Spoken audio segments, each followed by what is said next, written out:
Gen Z to millennials, why young Americans are running to Jesus. A surge of faith sweeping a new generation. A nation divided, how one movement is calling on Christians to be catalysts for racial healing. Well, more Americans are turning to Catholicism with... And we will not forget our God. Sapagkat gayon na lamang ang pag-ibig ng Diyos sa sanlibutan kaya't ibinigay niya ang kaniyang bugtong na anak upang ang sinumang sumampalataya sa Kanya ay hindi mapahamak, kundi magkaroon ng buhay na walang hanggan. Juan 3:16. Kaibigan, kung ramdam mo ang panawagan na muling yakapin ang pag-asa, manatili ka.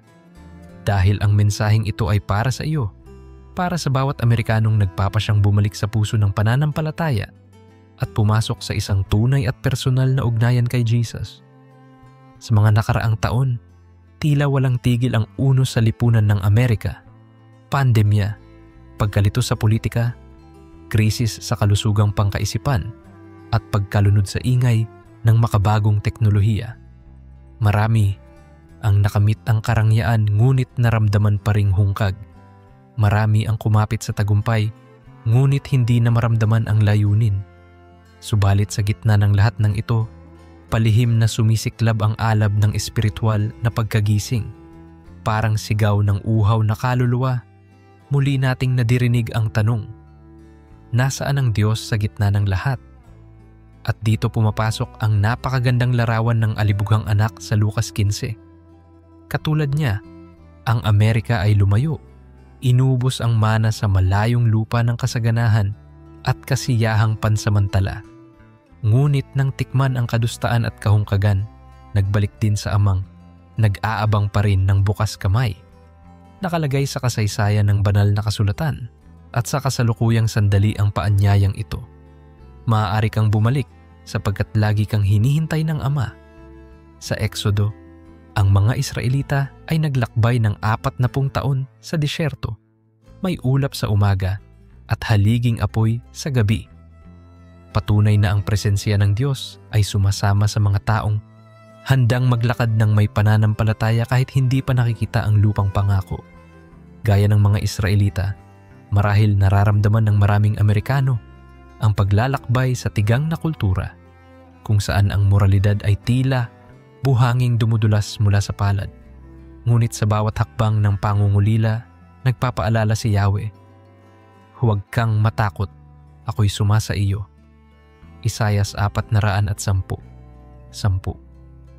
Ang parehong haligi ng apoy na gumabay sa kanila ay patuloy na inaanyayahan ang bansang naghahanap ng liwanag ngayong gabi ng kaguluhan. Pakinggan natin ang pangako ng 2 Kronika 7:14. Kung ang aking bayan na tinatawag sa aking pangalan ay magpakumbaba, manalangin, hanapin ang aking mukha at tumalikod sa kanilang masasamang lakad, didinggin ko sila mula sa langit. Ito ang biyayang nagpausbong ng unang at ikalawang Great Awakening sa kasaysayan ng Amerika. Ito rin ang apoy na maaaring muling magliwanag. Nang tumindig si Jonathan Edwards at ipinahayag na ang tao ay nasa mga kamay ng galit na Diyos, hindi takot ang tumapos sa mensahe, kundi ang imbitasyon sa habag ni Kristo. Sa bawat yugto ng muling pagkabuhay, iisang daloy ang nananaig, pagsisisi, panalangin at pagkabihag sa pag-ibig ng tagapagligtas. Ganyan din ngayon, ang bagong henerasyon, pagod sa walang laman na sigaw ng sekularismo, ay unti-unting inuuhaw pabalik sa sariwang tubig ng Ebanghelyo. Tumingin tayo sa kwento ni Saul sa mga gawa Siyam, isang dating tagapag-usig ng simbahan na bulag sa ningning ng kapahayagan ni Jesus sa daan patungong Damasco. Saulo, Saulo, bakit mo ako inuusig? At sa pagbagsak niya sa lupa, isinilang si Apostol Pablo, tagapagdala ng mabuting balita sa mga hentil. Ito ang mensahe. Walang sino mang masyadong malayo para abutin ng biyaya. Kapag ang isa sa pinakamapang-abusong karakter ng lumang tipan ay ginawang kasangkapan ng pag-ibig ng Diyos, sinong Amerikano, politiko, artista, mga gawa, estudyante, ang hindi kayang baguhin ng parehong kamay?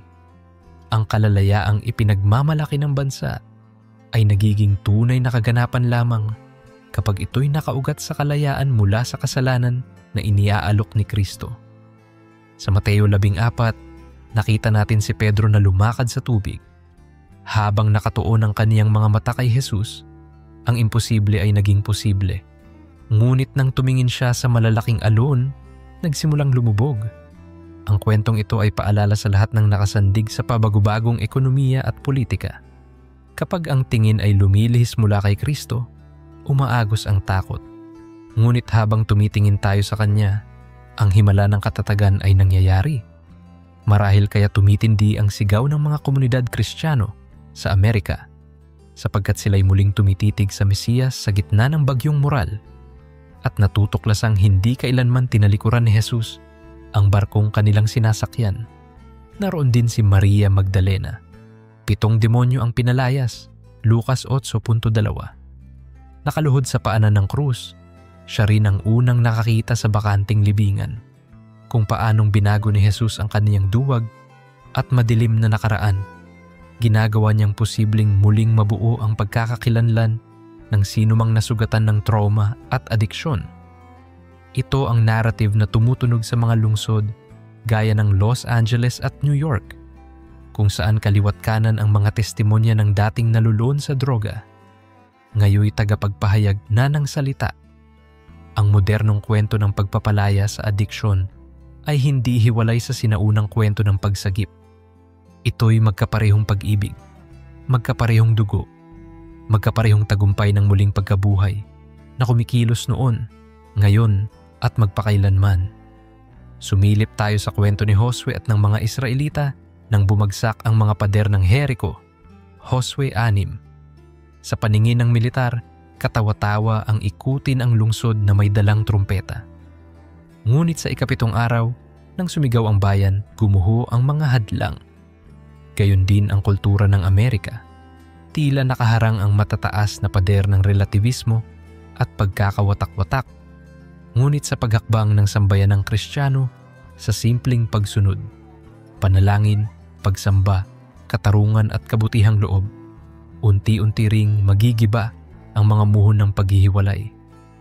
Hindi ito usapin ng dami ng sandata o ingay ng debate. Ito'y kapangyarihan ng Diyos na kumikilos sa kababaang loob ng kaniyang mga anak. Sa buong ebanghelyo, makikita natin ang kakaibang paglapit ni Jesus sa mga individual, kina Nicodemo sa gabi, kina Marta at Maria sa bahay, kina Bartimeo sa gilid ng daan. Iisang tema ang malinaw, personal ang habag. Hindi ito relihiyosong transaksyon kundi relasyon. Kaya't habang libo-libong kabataan sa Kansas, Texas, o kahit sa Silicon Valley ang nag-oorganisa ng mga prayer gathering, maririnig din natin ang kurot ng Espiritu Santo na bumubulong. Hindi sapat ang relihiyon, ang kailangan ay relasyon. At sa bawat tahimik na gabi kung saan ang isang estudyante ay nagbubukas ng Biblia, natutupad ang pangako ng Roma 10:13, sapagkat ang bawat tatawag sa pangalan ng Panginoon ay maliligtas. Ang halimbawa ni Gideon sa mga Hukom 6 ay sumasalamin sa maraming Amerikano ngayon.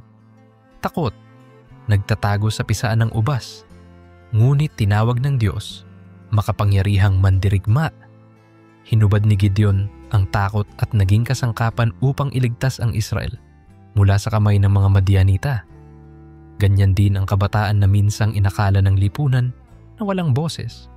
Ngayoy bumabangon bilang mga awit na sumasamba, mga content creator na nagbabahagi ng salita, at mga organisador ng outreach sa kanilang mga kapitbahay. Sa kanilang mga kamay, ang torotot ng pananampalataya ay muling tutunog, at sa bawat tunog ay magigiba ang mga kuta ng kawalang pag-asa. Kapansin-pansin ang binhing inihasik ng mga worship movement na tulad ng Asbury 2023, kung saan libo-libo ang pumila ng walang imbitasyon, walang sikat na banda, walang kilalang tagapagpahayag, tanging gutom sa presensya ni Kristo.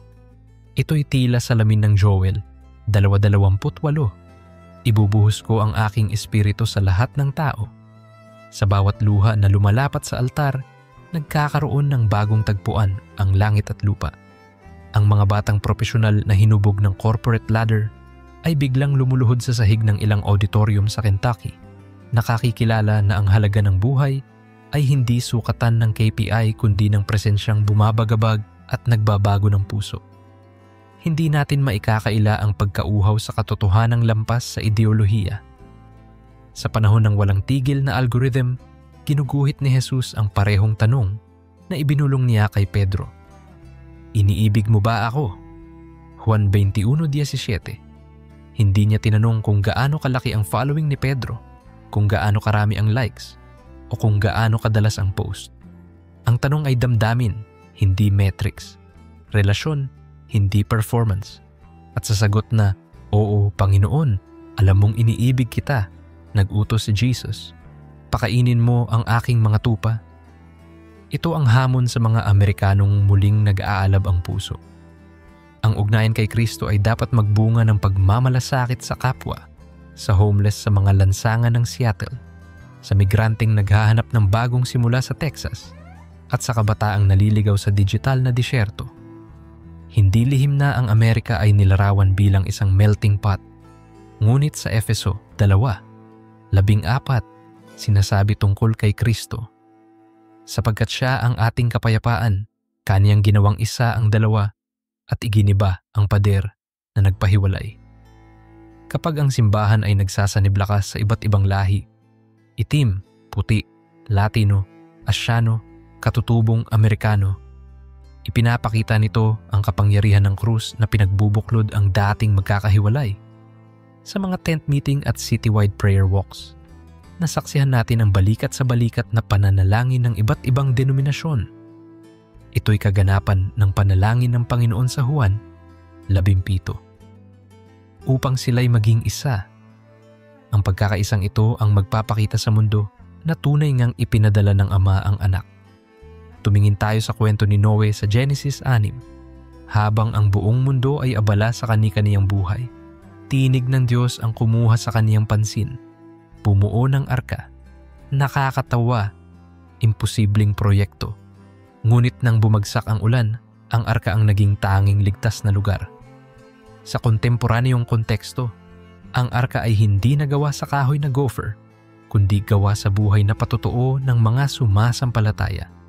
Kapag itinatayo ng mga pamilyang Amerikano ang altar ng panalangin sa tahanan, iyon ang arka na sumasalo sa kanilang mga anak laban sa baha ng relativismo.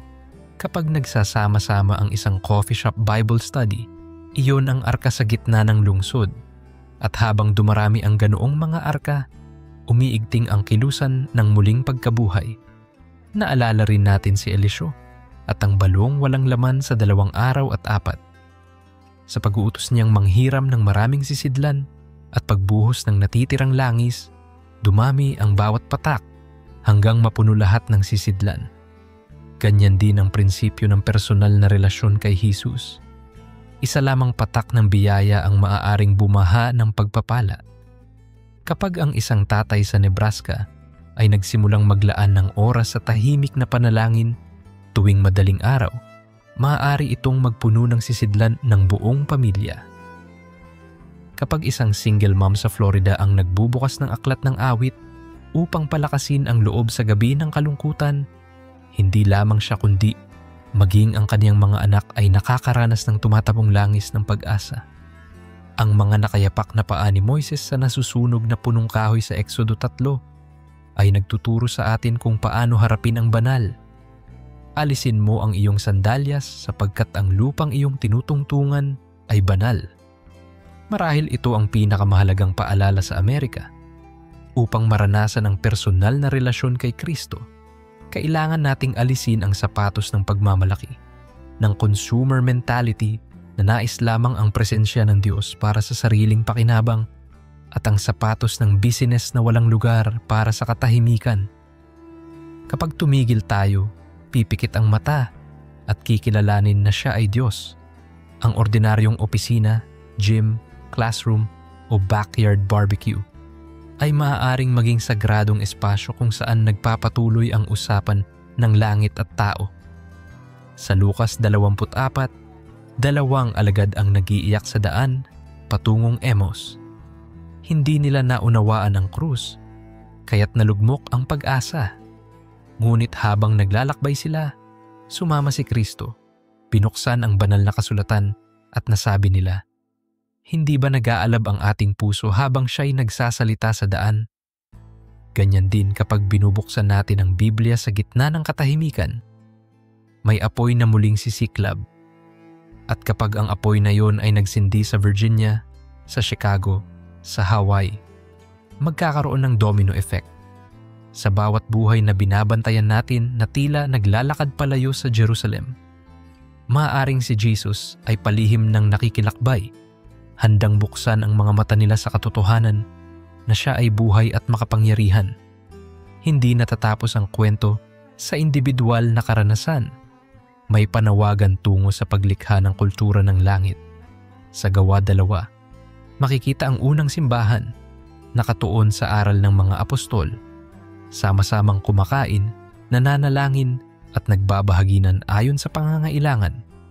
Ito ang blueprint ng komunidad na naghahangad si Kristo na makayanan ng modernong Amerika. Sa kada potluck ng isang maliit na grupo sa Ohio, sa bawat community pantry ng isang simbahan sa Brooklyn, naroon ang himig ng unang siglo. Hindi kailangang maging komplikado, simpleng tinapay at pagtutulungan ng susi.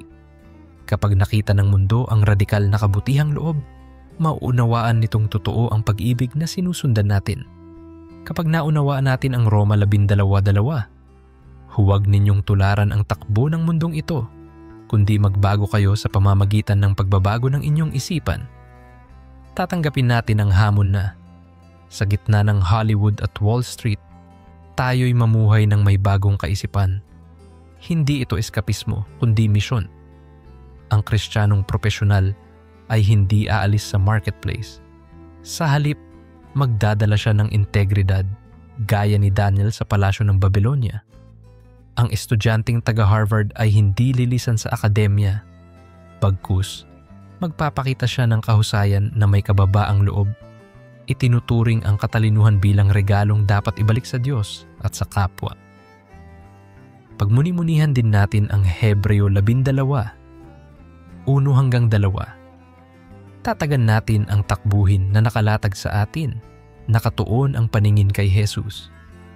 Ang Amerika, bilang bansa na may lahing atleta na bumubuntot sa maraton ng luho at tagumpay, ay inaanyayahang magredirect ng lakas upang takbuhin ang karerang espiritual. Ang estadyo ay hindi gawa sa konkretong bleachers, kundi mga lunsod, paaralan at tahanan na naghihintay na maging saksi sa pagtitiyagan ng mga mananampalataya. Kapag nagtakbuhan tayo ng sama-sama, pinapalakpakan tayo ng ulap ng mga saksi, sina Abraham, Ruth at David, na sumisigaw, "Kayang-kaya ninyo, tumakbo hanggang dulo." Nasa puso ng mensahe ni Jesus ang pag-ibig sa kapwa. Kaya't hindi lubos ang personal na relasyon kung nananatili lamang itong patayo, tao-Diyos, at hindi naabot ang pahalang, tao-tao. Ang talinghaga ng mabuting Samaritano sa Lucas 10 ay naglalantad sa hamon. Ang relihiyosong lider na nagpabayang tumulong ay maaaring ilarawan ng simbahan kapag nalilibang sa sarili nitong agenda. Ngunit ang Samaritano, dayuhang hinamak ng kultura, ang huminto, tumigil at nag-invest ng pag-ibig. Kapag ang isang simbahan sa Dallas ay nagbigay ng libreng panggamot sa undocumented immigrants, iyon ang buhay na ehemplo ng mabuting Samaritano. Kapag ang isang megachurch sa California ay pinahihiram ang paradahan nito sa mga homeless families na natutulog sa kanilang sasakyan, iyon ang linya ng langis at alak na ibinubuhos ng Samaritano sa sugat ng sangkatauhan. Higit sa lahat, tandaan natin ang pahayag ni Jesus sa Juan 15. "Ako ang puno ng ubas, kayo ang mga sanga. Mananatili kayo sa akin at ako sa inyo, at kayo'y mamumunga ng sagana." Ito ang sekreto ng muling pagkabuhay ng pananampalataya sa Amerika. Hindi sa lakas ng organisasyon o karisma ng lider, kundi sa pagdaloy ng buhay na katas mula sa puno. Kapag ang isang pamilya ay sama-samang kumakanta ng papuri, kaya tumatago sa dingding ng kanilang sala, Kapag ang isang nurse ay pabulong na nananalangin para sa kaniyang pasyenteng nasa ICU, kapag ang isang CEO ay tahimik na humihingi ng karunungan bago magpirma ng kontrata, sa lahat ng ito, dumadaloy ang parehong katas ng banal na espiritu na nagbubunga ng pag-ibig, kagalakan, kapayapaan at kabutihang loob. Kaya, Amerikano man o sinumang nakikinig, hinihimok kang yakapin ang personal na relasyon kay Jesus. Hindi lamang para sa pansariling katiwasayan, kundi para sa kolektibong paggaling ng isang bansa. Sa huling araw ng malaking kapistahan, tumayo si Jesus at sumigaw, "Ang nauuhaw ay lumapit sa akin at uminom." Juan 7:37. Naririnig pa rin natin ang kaniyang tinig sa gitna ng ingay ng social media at 24-hour news cycle. Ang tanong, tutugon ka ba? Sapagkat sa bawat tumutugon, ipinangako niya ang buhay na tubig na aagos mula sa kaibuturan. At kapag ang mga ilog na iyon ay nagsanib, babahain nito ang lupain ng isang panibagong pag-asa na magbibigay ng bagong anyo sa puso ng Amerika, isang pusong binago, hindi ng kapangyarihan ng tao, kundi ng kapangyarihan ng Diyos na nagtagumpay sa krus at muling nabuhay. Ang salita mo'y ilawan sa aking mga paa at liwanag sa aking landas. Awit 119, 105. Kaibigan, hayaan mong sindihan ng liwanag na ito ang pintuan ng puso mo habang binubuksan natin ang ikalawang yugto ng ating paglalakbay, sapagkat ang liwanag na galing sa salita ay hindi lamang gabay palabas sa dilim. Ito rin ay apoy na muling nagpapabangon sa isang bansa na naghahangad ng tunay na pagbabago.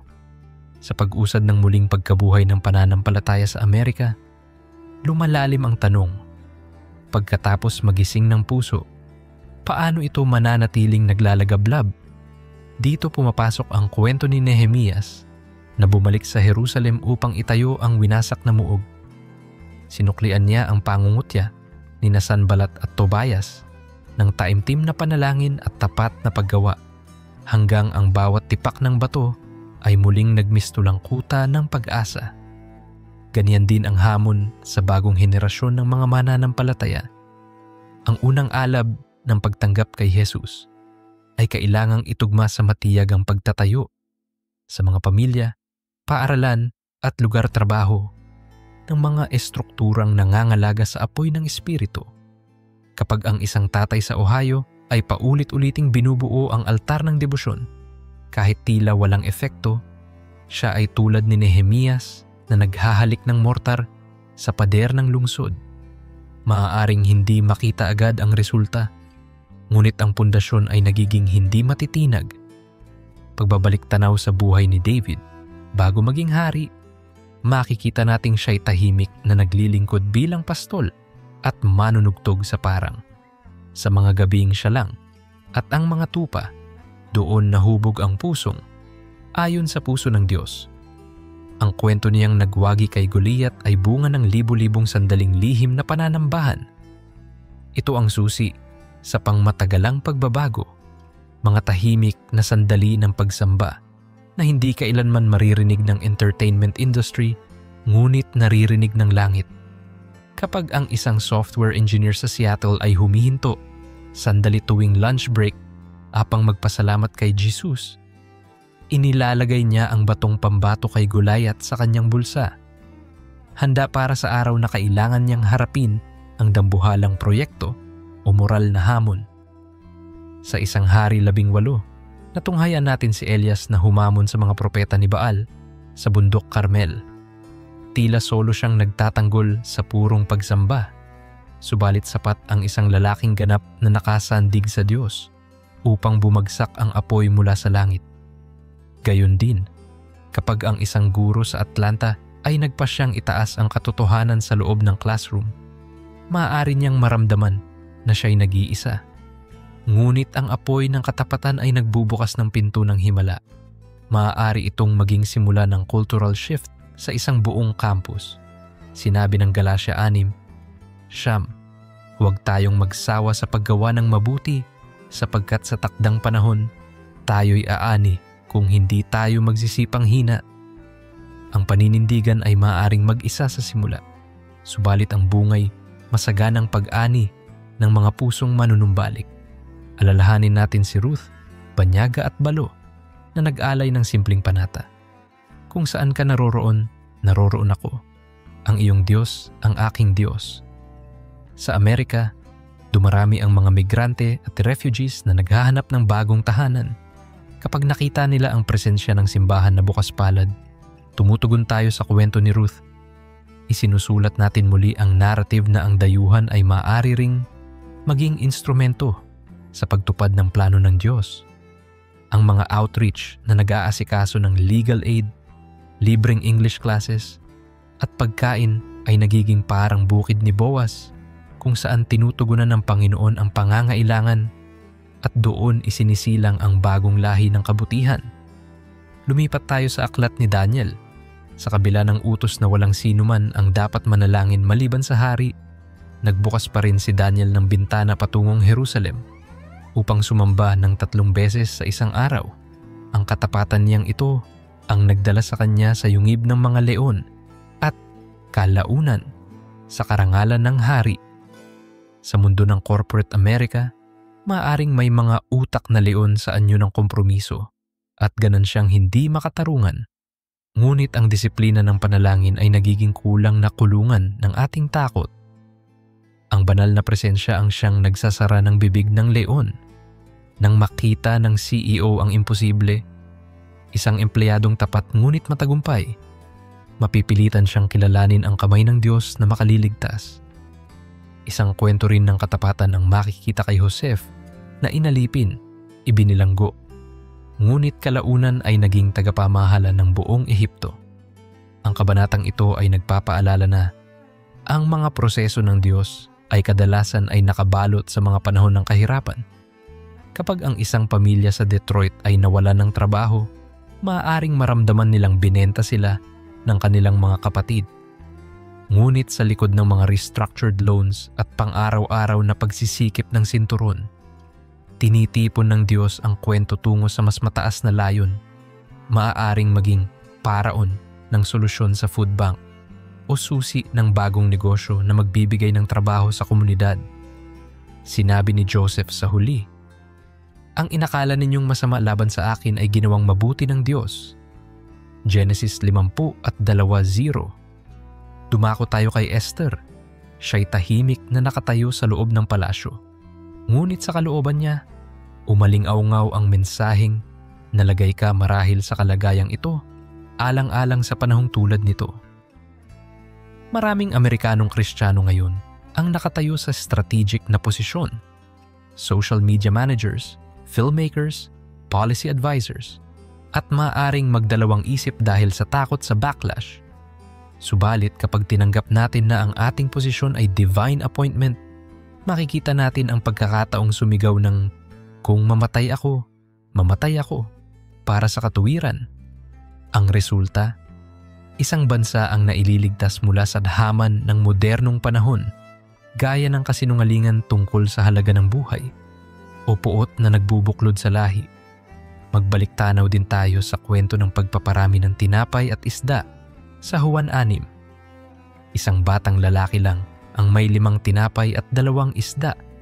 Ngunit nang iharap kay Jesus, sapat iyon upang pakainin ang 5,000. Sa ekonomiyang puno ng higanteng kumpanya, maaaring hamunin ng Panginoon ang ordinaryong mamamayan na ihandog ang maliit. Isang community garden, isang tutoring session, o isang video tungkol sa pag-asa. Kapag nabasbasan, ang maliit na talento ay nagiging hinang himala. Hindi mo alam, ang iyong backyard farm vlog ay makakapagbago ng buhay ng mag-asawang walang pera at lupa sa Texas. Sa bagong tipan, ang apostol na si Thomas ay kilala sa pagdududa, ngunit nag-iwan din ng deklarasyong, "Aking Panginoon at aking Diyos," nang personal siyang humawak sa sugat ni Jesus. Ipinapakita nito na kahit ang may pusong puno ng tanong ay maaaring magbigay ng pinakamatinding pagtatapat ng pananampalataya. Ang kultura ng Amerika ay bukas sa relentless questioning. Huwag tayong matakot sa mga skeptic. Kapag sinamahan natin sila sa kanilang tanong, at itinuro ang sugat at tagumpay ni Kristo, maaaring sila ang susunod na mag-akyat ng bandila ng katotohanan sa kanilang komunidad na intelektual. Ang hirap ng tanong ay hindi hadlang. Madalas, ito pa ang pintuan sa personal na paghaharap sa tagapagligtas. Pagdating sa disipulo na si Juan, makikita natin ang larawan ng malapit na ugnayan. Siya'y alagad na minamahal ni Jesus, nakahilig sa dibdib ng Panginoon sa hapunan, at kalaunan ay pinagkatiwalaan ng pag-aalaga kay Maria. Ang intimacy ni Juan ang nagluwal ng pinakatagos na pag-unawa sa pag-ibig ng Diyos sa kaniyang mga sulat. Ang Diyos ay pag-ibig. Sa Amerika, kung saan instant connection, ngunit mababaw na relasyon ang madalas mangyari, tinatawag tayong muling tuklasin ang lalim ng ugnayan, hindi lang sa Diyos kundi sa isa't isa. Kapag umupo ang dalawang magkaibigan sa coffee shop at nagbukas ng buhay sa liwanag ng salita, naroon ang biyayang nagpapagaling sa mga sugat ng social isolation. Lingunin natin si Barnabas, ang anak ng kaaliwan, na unang yumakap kay Pablo nang siya'y ikangay ex-kontrabida pa sa komunidad Kristiyano. Sa muling pagkabuhay ng pananampalataya, kailangan ang mga Barnabas, mga taong handang magsabi, "Sasamahan kita sa paglago mo." Kapag ang isang kabataan na dating gang member ay unang pumasok sa simbahan, maaaring bitbit niya ang stigma. Ang yakap ng isang Barnabas na nagsasabing, "Tara, mag-Bible study tayo," ay maaaring maging turning point na magdadala sa kanya upang maging susunod na pastor, counselor o community leader. Sa ganitong paraan, lumalago ang kilusan sa pamamagitan ng mentorship at spiritual parenting, hindi lamang sa malalaking crusade. Huwag nating kalimutan ang babaeng Samaritana sa balon, isang kwento ng pagtatagpo at misyon. Matapos maranasan ang tubig na buhay, tumakbo siya sa bayan at sinabing, "Halik kayo, tingnan ninyo ang taong nagsabi sa akin ng lahat tungkol sa aking sarili." Ang mga personal encounter ay kadalasang nagbubunga ng missional overflow. Kapag ang isang millennial na gumaling sa depression sa pamamagitan ng paglapit kay Jesus ay nag-post ng kanyang testimony sa TikTok, nagiging babaeng Samaritana siya ng digital age. Ang algorithm ay maaaring ginamit dati upang ibagsak ang self-worth niya, ngunit ngayon ginagamit niya ito upang ibuhos ang tubig na buhay sa feed ng iba pang uhaw. Bumalik tayo kay Moises sa bundok Sinai, nag-iisa sa presensya ng Diyos, nakatanggap ng 10 utos at lumabas na nagliliwanag ang mukha. Nang si Stephen ay binabato hanggang mamatay sa gawa 7, nakita ng lahat ang kanyang mukha na tila mukha ng anghel. Parehong eksena. Ang nagliliwanag na mukha ay bunga ng pagtungo sa presensya. Kapag ang isang stay-at-home mom sa California ay naglilingkod araw-araw sa mga anak, maaaring hindi napapansin ang kanyang pagliliwanag, ngunit ang presensyang dinala niya sa silid-aralan ng anak sa bukas na Biblia sa ibabaw ng kitchen counter ay lumilikha ng generational shift. Ang pamilyang iyon ay maaring mag-produce ng susunod na tagapagtatag ng orphanage or missionary doctor dahil sa makukulay na bakas ng liwanag na nasagap sa tahanan. Sa Mateo 5, tinawag tayo ni Jesus na asin at ilaw. Ang asin ay nagpapalasa at nagprepreserba. Ang ilaw ay nagpapakita ng landas. Ang Amerika ay nagdaranas ng moral decay na kayang pigilan ng asin ng Kristiyanong pamumuhay. Maging ang ekonomiya ay nakikinabang kapag ang mga kumpanya ay nag-ooperate ng may integridad at katarungan, kapag may asin at walang bulok na pandaraya. Samantala, ang ilaw ay hindi lamang ilaw ng pulpito, kundi ilaw ng creativity. Mga pelikulang nagha-highlight ng pag-asa, mga kanta ng pagsamba na mainstream-friendly, mga relasyon na puno ng respeto at katapatan. Sa bawat larangan, may kakayahan ang tagasunod ni Kristo na mag-inject ng lasa at liwanag na magpapanibago ng buong kultura. Balikan natin ang kwento ng lalaking pipi at bingi na pinagaling ni Jesus sa Marcos 7. Dinala siya ng kanyang mga kaibigan, inilayo ni Jesus sa karamihan at binuksan ang tainga at dila.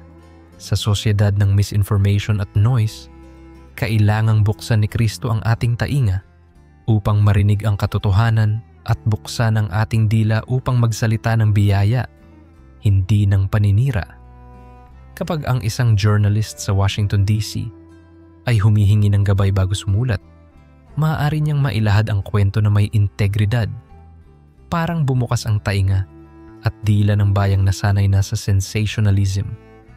Lingunin din natin si Zacarias na nabingi at napipi dahil sa hindi paniniwala, subalit nakapagsalita ng ipanganak si Juan Bautista. Ipinakikita nito na ang pananampalataya ay susi upang marinig muli ang tinig ng Diyos at upang tayo man ay maging tinig niya sa mundo.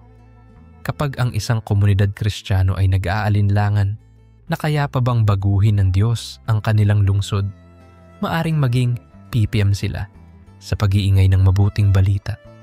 Ngunit kapag naniwala, muling bubuka ang bibig at maglalabasan ng awit ng papuri, nakahahawa sa pangyayari. Tingnan natin ang bagyo na pinakalma ni Jesus sa Marcos 4. Ang mga alagad ay takot na takot, ngunit sa isang salita ng Panginoon, tigil, kumalma ang dagat. Sa mental health crisis na tumataas sa Amerika, ang pangalan ni Jesus ay nananatiling may kapangyarihang pumayapa. Kapag ang isang high schooler sa Colorado ay nakikipaglaban sa anxiety at biglang naranasan ang himig ng pag-asa sa gitna ng pananambahan, ang dagat sa loob niya ay kumakalma at nagiging patotoo na pwedeng marinig sa guidance office at lunch table. Kaya't ang mga worship nights sa mga gym, garages at campus lawns ay nagiging life-saving harbor. Isang makabagong kwento niya ay matatagpuan sa Luke 5 nang ipakilala si Jesus kay Levi na maniningil ng buwis. Sa isang iglap, iniwan ni Levi ang mesa ng korupsyon at sumunod kay Jesus. At di nagtagal ay ginamit ang kaniyang talento sa pagsusulat upang maging Mateo na apostol at ebanghelista. Kapag ang isang influencer sa Los Angeles ay isinusuko ang sponsorship money mula sa brand na salungat sa kaniyang bagong paniniwala, maaaring mawalan siya ng sweldo ni Levi. Pero nagkakamit naman siya ng calling ni Mateo, ang maging chronicler ng mga kwento ng grasya para sa milyones na sumusubaybay. Huwag nating iwanan si Job. Sa gitna ng kawalan, sinabi niyang, "Ang Panginoon ang nagbigay, ang Panginoon ang kumuha, purihin ang pangalan ng Panginoon." Ang pahayag na ito'y nagpapakita ng pananampalatayang nakatayo, hindi sa temporal na biyaya kundi sa karakter ng Diyos. Kapag ang isang negosyante sa Chicago ay nawalan ng malaking puhunan at nagpa siyang magsabi pa ring, "Purihin ka," ipinapamalas niya ang uri ng pagsamba na gumigiba ng tanikala ng kasakiman. Ang nasa likod ng kwento ni Job ay ang mas malalim na revelasyon. Nang makita niya ang Diyos ng harapan, napalitan ng kapayapaan ang kaniyang mga tanong. Ganyan din ang pangako sa mga Amerikanong naguguluhan. Ang obserbasyon ay maaaring hindi magbago agad. Ngunit ang pagkilala sa presensya ng Diyos ang tunay na gantimpala. Pag-usapan natin ang 3 binata sa pugon, sina Sadrach, Mesach at Abednego, na sinabing, "Hindi kami yuyuko sa iyong rebulto, at kahit hindi kami iligtas, hindi pa rin kami maglilingkod sa ibang Diyos." Sa kulturang marunong mag-cancel, ang ganitong paninindigan ay nakakapasok sa pugon ng social backlash. Ngunit naroon ang ika-4 sa pugon, si Jesus, na naglalakad kasama nila. Kapag ang isang manunulat sa New York ay tumangging baguhin ang biblical conviction para lang mailathala ng malaking publisher, marahil susunugin ng kritiko ang reputasyon niya. Ngunit ang kordero ng Diyos ay sasama sa kaniyang karera. Hahawakan ang kamay niya at magiging pagpapala na lampas pa sa label ng makapangyarihang korporasyon. Balikan ang kwento ng anak na babae ni Jairus at ang babaeng dinudugo sa Marcos 5.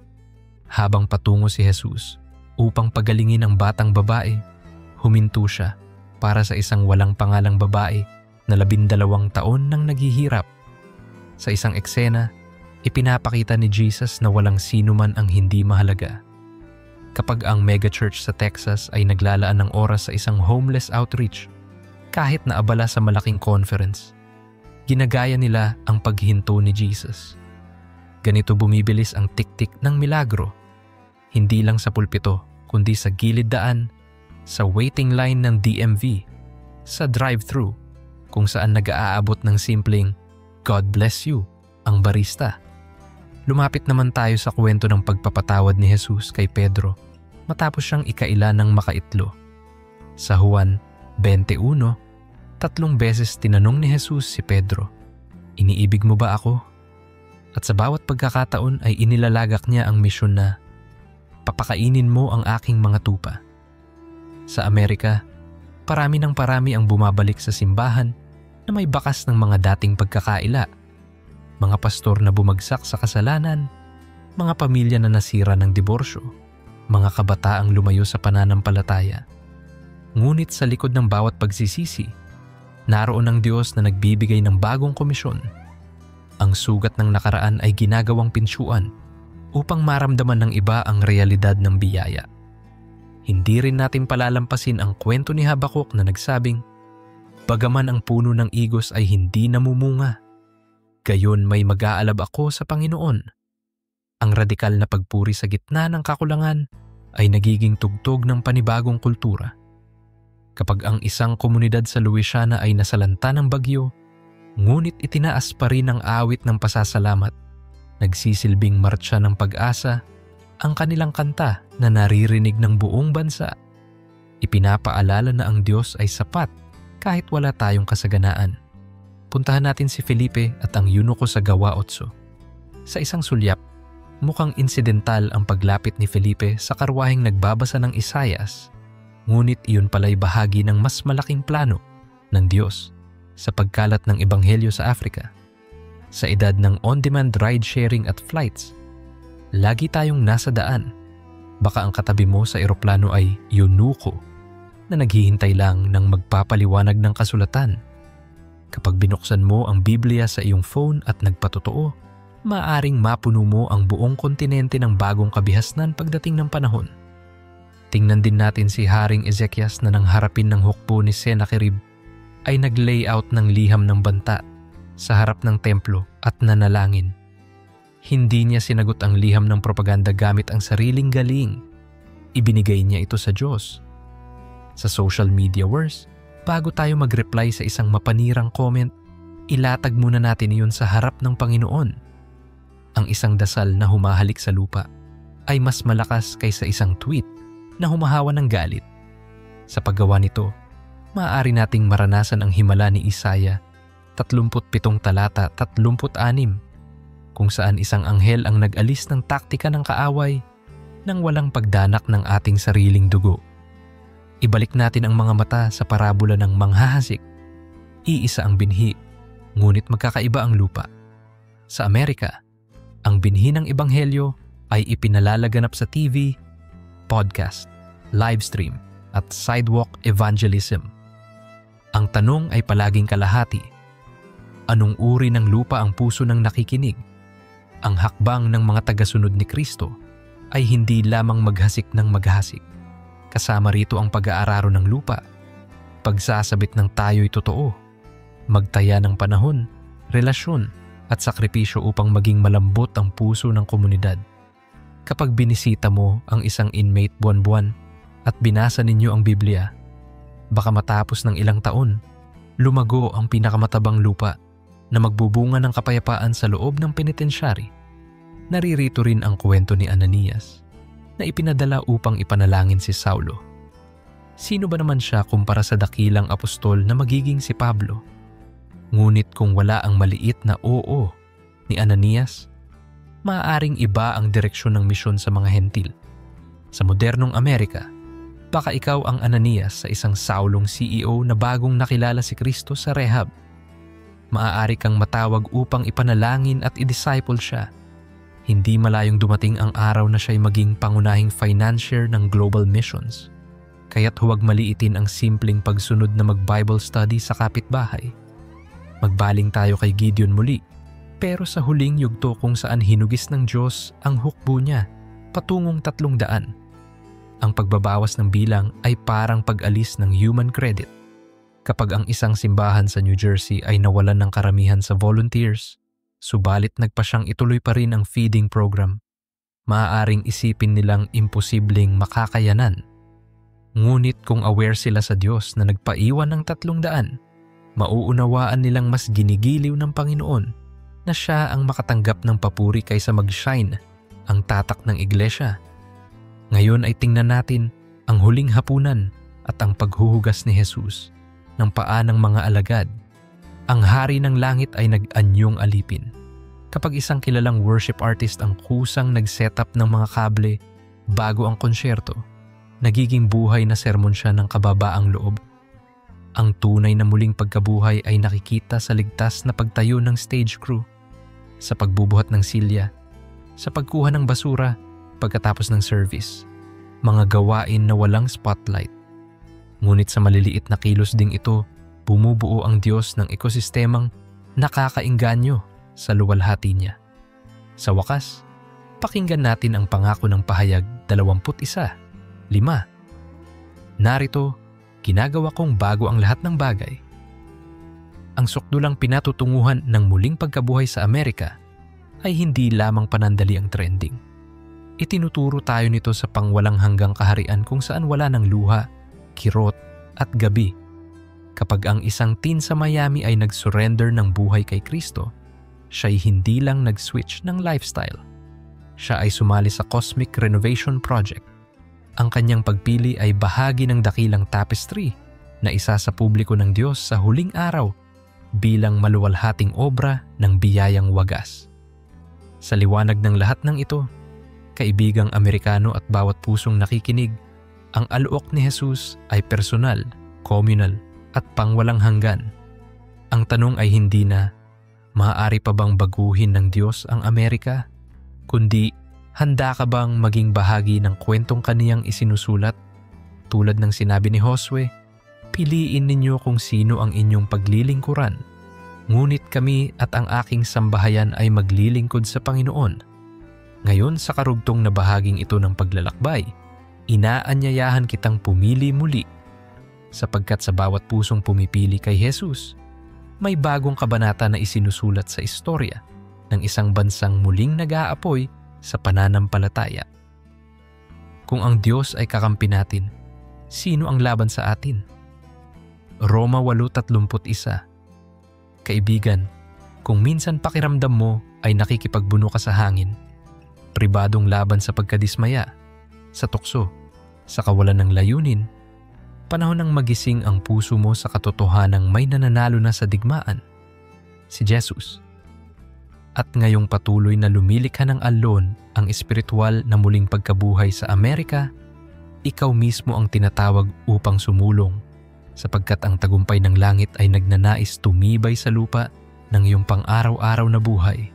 Sa gitna ng modernong siglo na puno ng artipisyal na liwanag at digital na ingay, paulit-ulit na nagpapakita ang Diyos sa anyo ng mga sinaunang kwento na may sariwang kahulugan. Linggunin natin si Propeta Isaias na nagsabing, "Narito ako, Panginoon, suguin mo ako."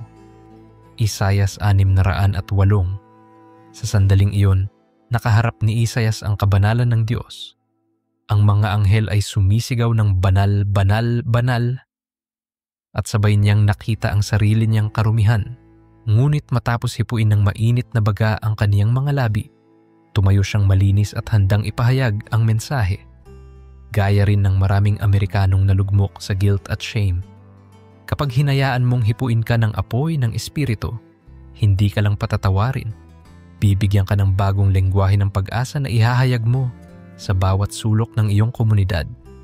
Mula Wall Street hanggang small town diner, nagtatransform ang mga labi na dating bulong ay reklamo tungo sa, "Narito ako, suguin mo ako."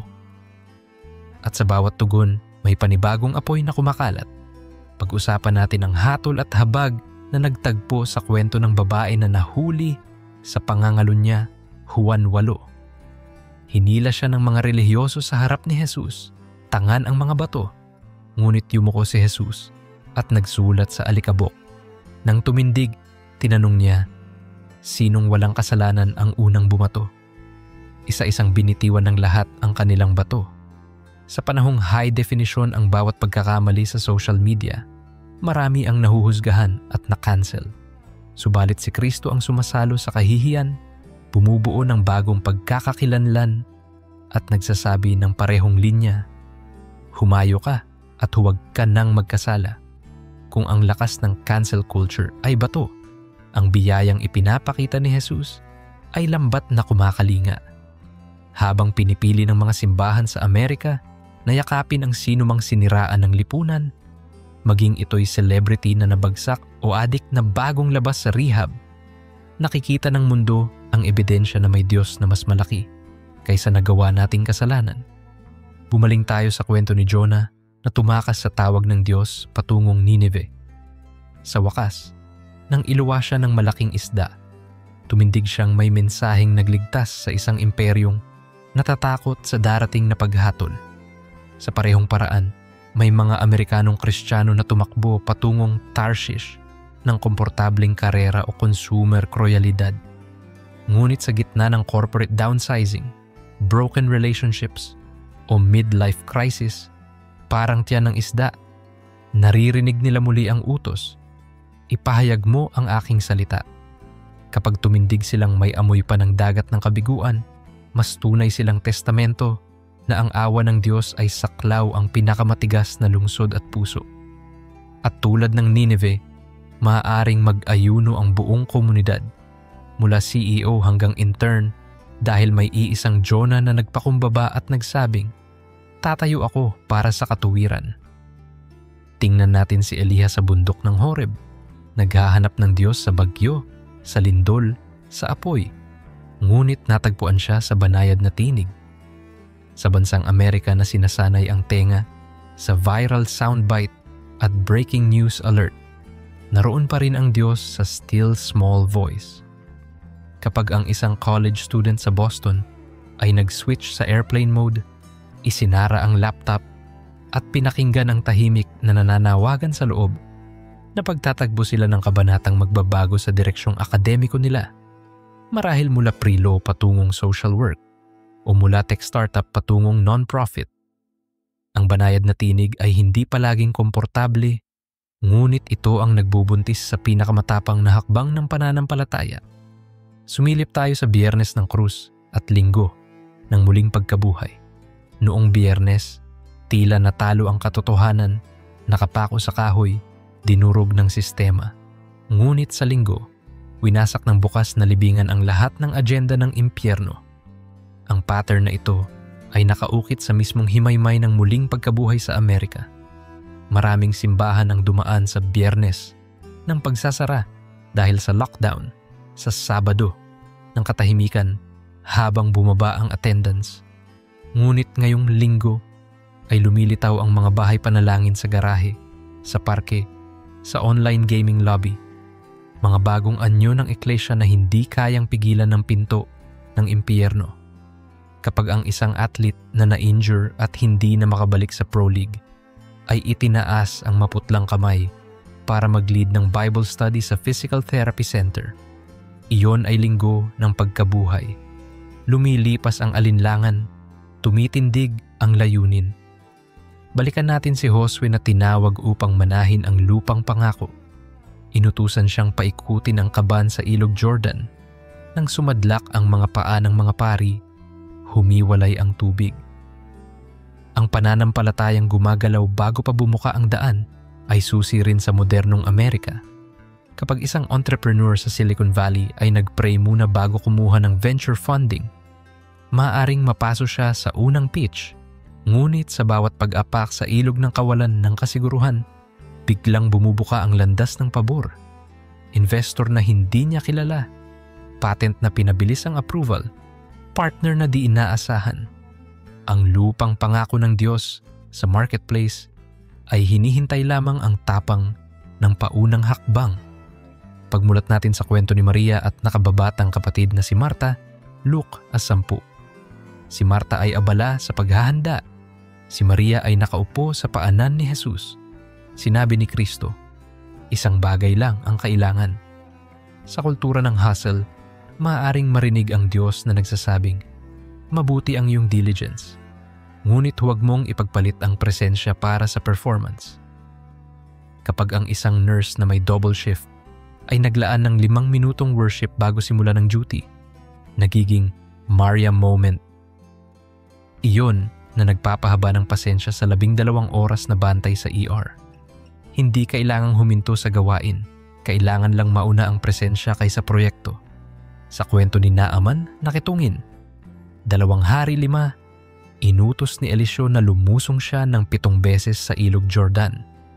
Saglit siyang nagalit dahil sa pagiging simple ng utos. Ngunit nang sumunod siya, lumitaw ang balat niya na parang sanggol.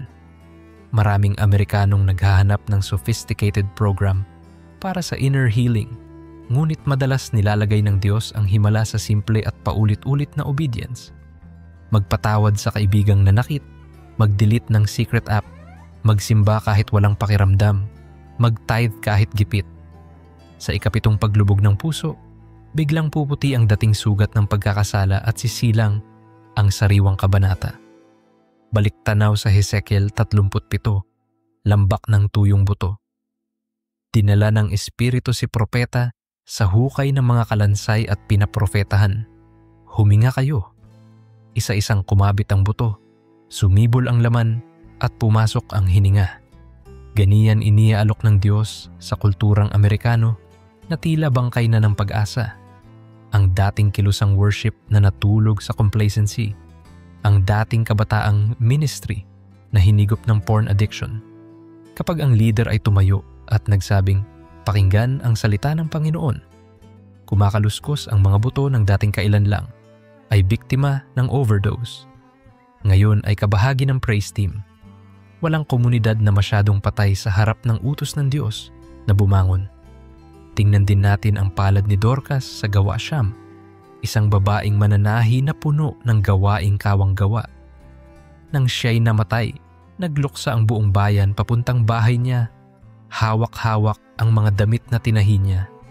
Isang himala ng pagkabuhay ang sumibol ng ipanalangin ni Pedro. Sa Amerika, lumalawak ang volunteer burnout. Subalit ipinapakita ng kwento ni Dorcas na ang simpleng ligsi ng kamay para manahi ay mahalaga sa kaharian. Kapag ang isang lola sa Minnesota ay gumagawa ng bini para sa homeless shelter, siya ay Dorcas. At kung sakaling mapagod siya at matigil, may Pedro na magdarasal at magbabalik ng sigla. Ang komunidad mismo ang magiging saksi na walang maliit na gawaing pag-ibig. Sa kwento ng 7 anak ni Sceva, Gawa 11, sinubukan nilang paalisin ang demonyo gamit ang pangalang Jesus na ipinapangaral ni Pablo. Ngunit sa pilitang sila'y pinaghubad at pinalayas ng masamang espiritu. Ipinapakita nito na hindi sapat ang segundo-hand na relasyon.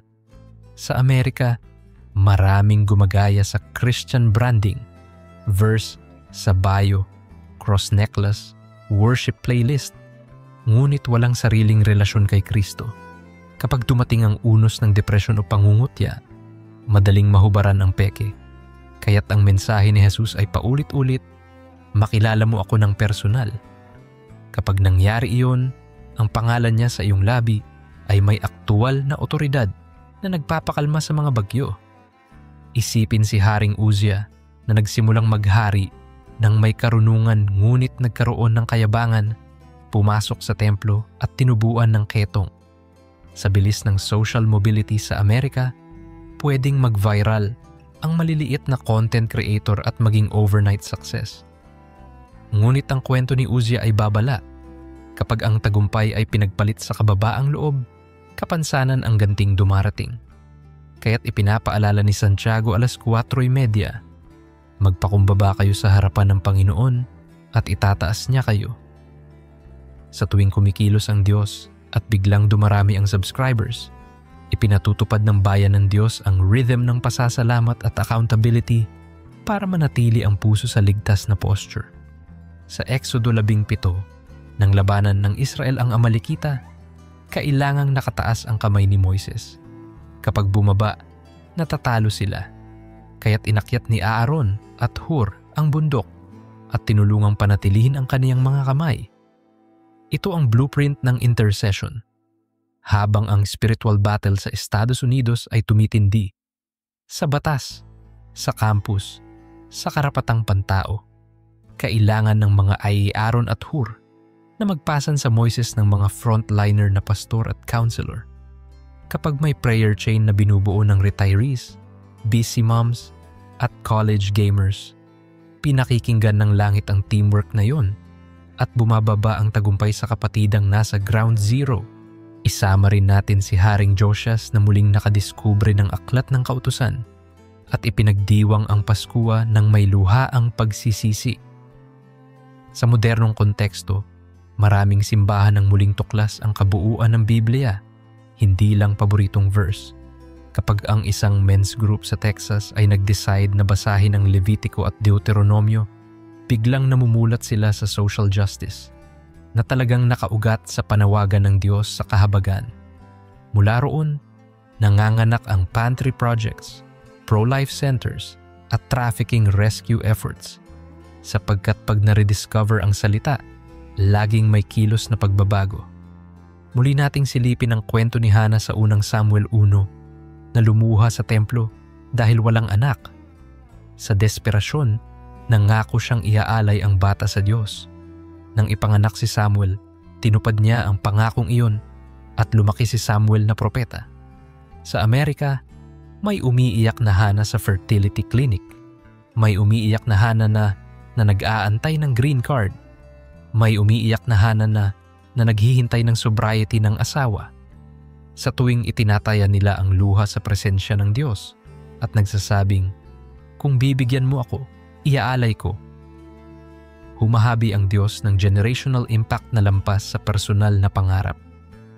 Maaaring ang batang Samuel ngayon ay maging susunod na author ng revival hymns o pioneer ng kingdom-minded tech. Pagdaanan din natin ang natatanging araw ng Pentecostes, Gawa 2. Habang nagdarasal ang mga alagad, bumaba ang apoy, nag-iba ang dila, at lumaganap ang mabuting balita sa maraming wika. Ang Amerika bilang melting pot ay saksi sa mahika ng multilingual na ebanghelyo. Nag-oorganisa ang Latino Church ng outreach sa Korean Plaza. Ang Chinese Youth Group ay nagtuturo ng English sa Syrian refugees. At sa isang parking lot worship, maririnig mo ang Tagalog, Swahili at Greek. Kapag ang banal na espiritu ang DJ, ang playlist ay maraming accent, ngunit iisa ang tono. Kaligtasan kay Kristo. Ang pangarap na ito'y nagkakatotoo tuwing ang simbahan ay hindi takot matuto ng bagong kultura dahil sinabi ng Apokalipsis 7, 9 na bawat bansa, tribu at wika ay magpupuri sa trono. Sa kwento ni Lazarus, Juan 11, lumapit si Marta at sinabi kay Jesus, "Kung narito ka sana." Ngunit sinagot siya, "Ako ang pagkabuhay at ang buhay." Kahit 4 na araw sa libingan, sumigaw si Jesus, "Lazarus, lumabas!" At ang patay ay napabalik. May mga malikhaing industriya sa Amerika, theater, literature, fine arts, na parang nakabalot sa habambuhay na telon at tila di nababangon. Ngunit sa isang salitang buhay mula sa isang Christian playwright, nagkakaroon ng mainstream show na may gospel undertone. Sa isang Lazarus Come Forth, mula sa filmmaker na hindi kinatatakutan ng Hollywood, nabubuhay ang pelikulang may integridad. Maging ang finance apps na may biblical stewardship ay uri ng Lazarus na binubuksan ang damba ng estado ng ekonomiya tungo sa pagkadakila ng Diyos. Babalik tayo sa Genesis 28 kung saan nanaginip si Jacob ng hagdang abot langit at nagising na natanto, tunay na ang Diyos ay nasa lugar na ito at hindi ko nalalaman. Nagtayo siya ng bato at pinangalan ng Bethel. Sa Amerika na sanay sa convenience store at 24/7 service, maaaring hindi napapansin ng marami ang Bethel moment, ang ordinaryong coffee break kung saan biglang bumukas ang langit. Kapag ang isang police officer sa Charlotte biglang nag-pause at nakita ang sunrise sa gilid ng highway at nag-pray, iyon ay Bethel. Kapag ang isang barista ay nag-pray silently habang gumagawa ng cappuccino, maaaring ang customer ay makarinig ng banayad na pabulong galing sa Diyos. Itinataas ng bawat Bethel Stone ang awareness na ang Panginoon ay hindi lang nasa simbahan, kundi nasa kaswal na eskina ng araw-araw. Pagkatapos ay puntahan ang eksena ni Caleb sa Josue 14.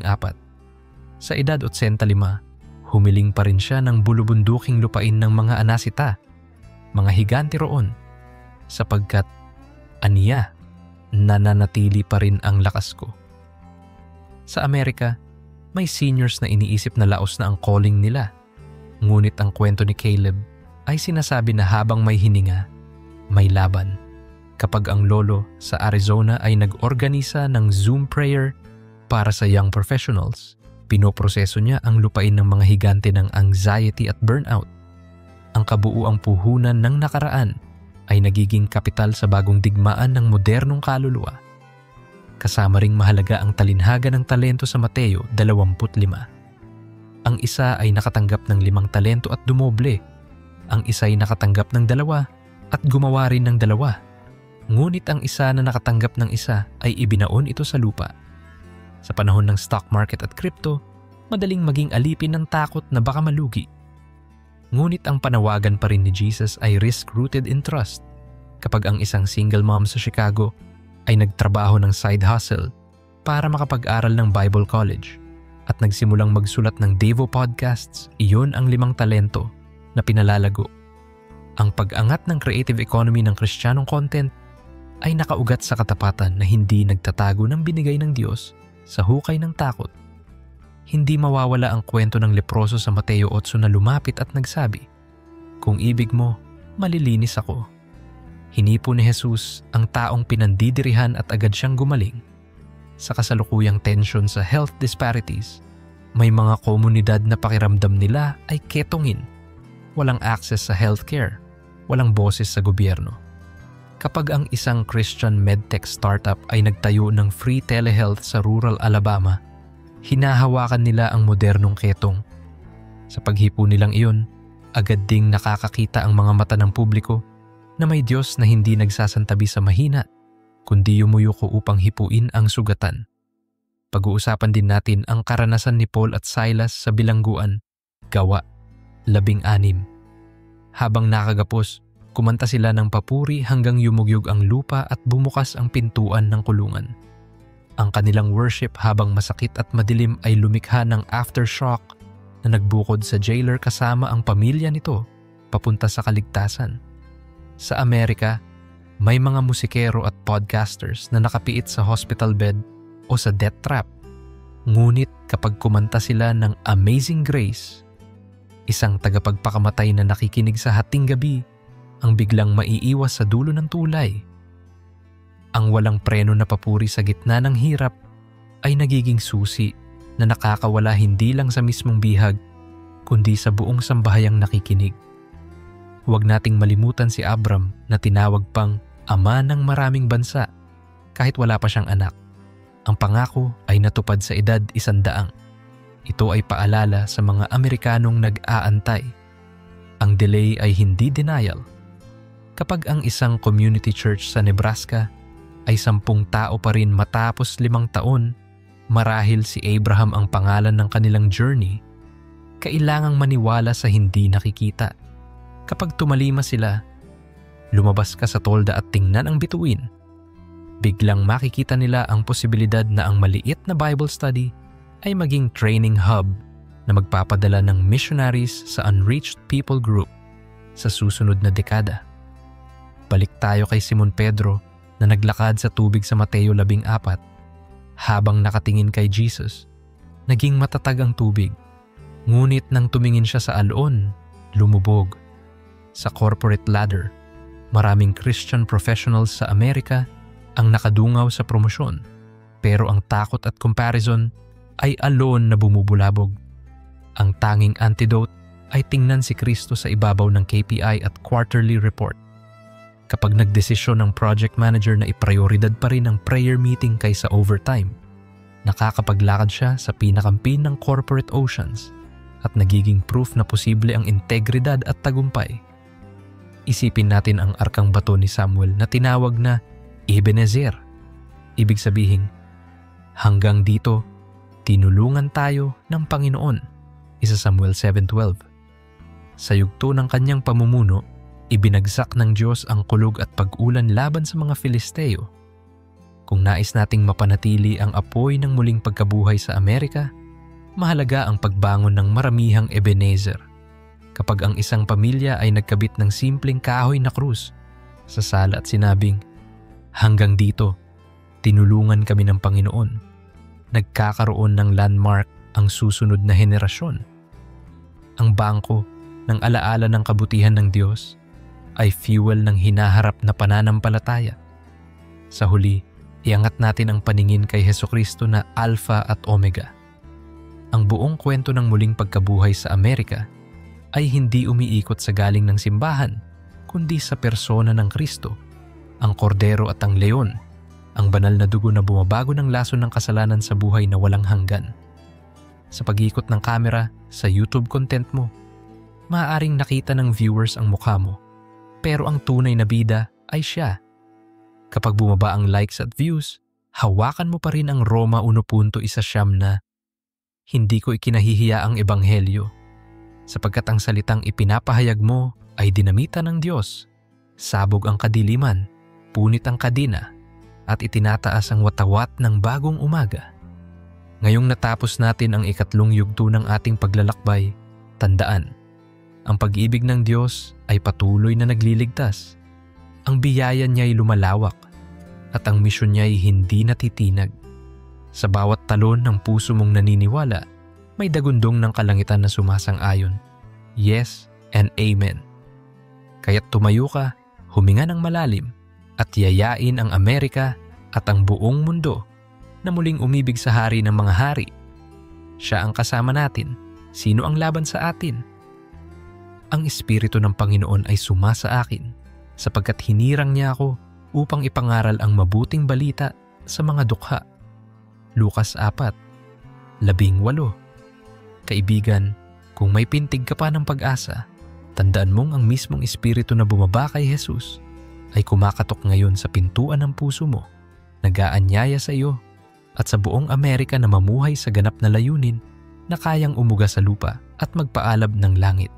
Habang lumalalim ang agos ng muling pagkabuhay, nagiging malinaw na ang apoy ng Espiritu ay hindi lamang para sa loob ng simbahan, kundi itinatanim sa bawat larangan ng lipunan, tulad ng mga disipulo sa Juan 21 na humaharap sa lawang nagmistulang walang huli buong gabi. Maaring nararamdaman ng ilan na wala ng silbi ang kanilang pagsisikap, ngunit nang sinabi ni Jesus, ihulog ninyo sa kanan, napuno ang kanilang lambat ng higit sa kaya nilang bilangin.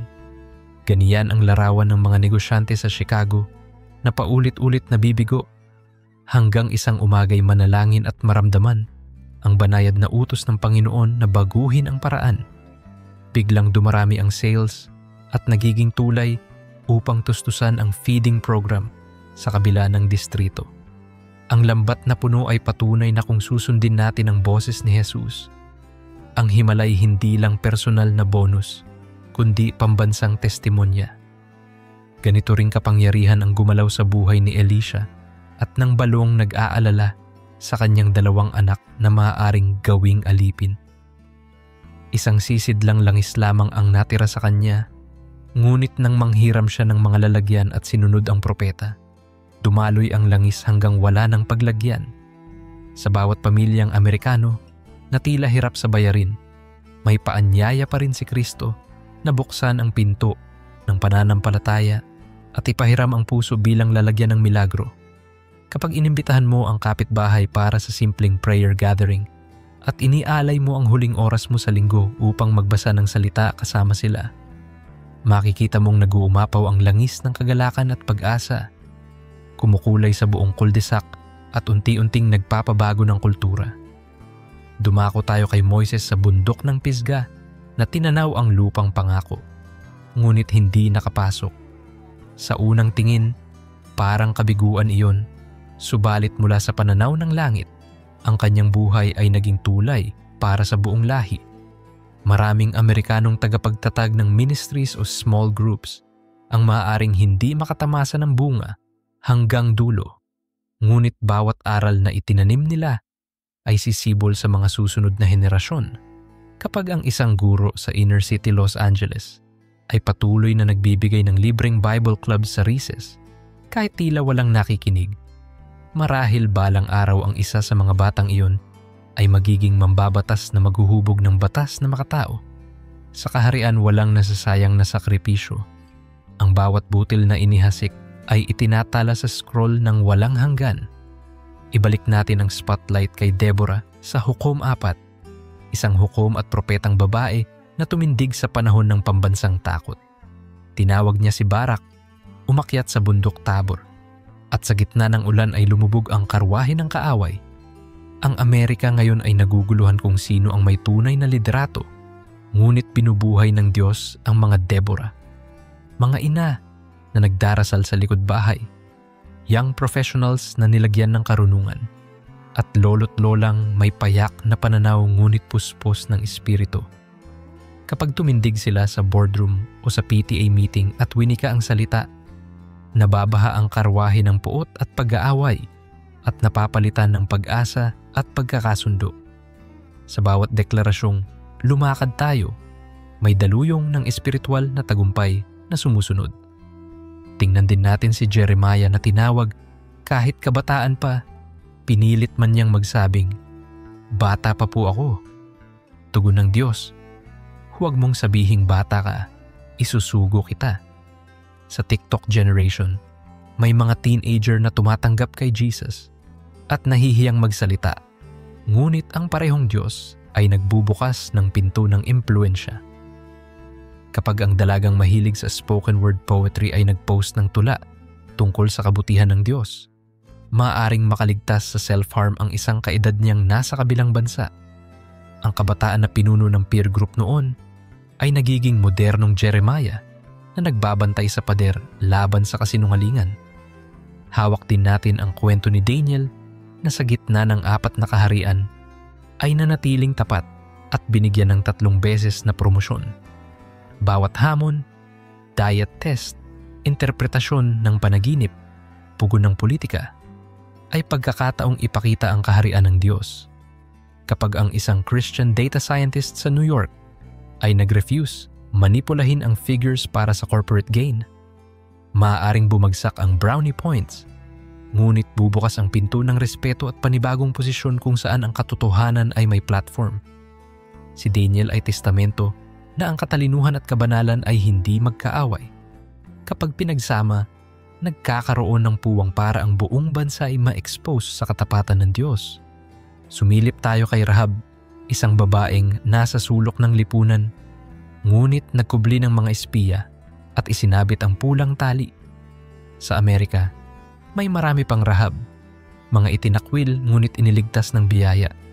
Kapag sila'y nagbitiw ng dating bisyo at hinayaan ang pulang dugo ni Kristo na sumabit sa bintana ng kanilang online testimonies, nagkakaroon ng lugar ng pagtakas ang susunod na henerasyon. Ang pulang tali ay nagiging palatandaan na ang bahay na iyon, ang feed na iyon, ang coffee shop na iyon, ay ligtas na lugar para sa naliligaw.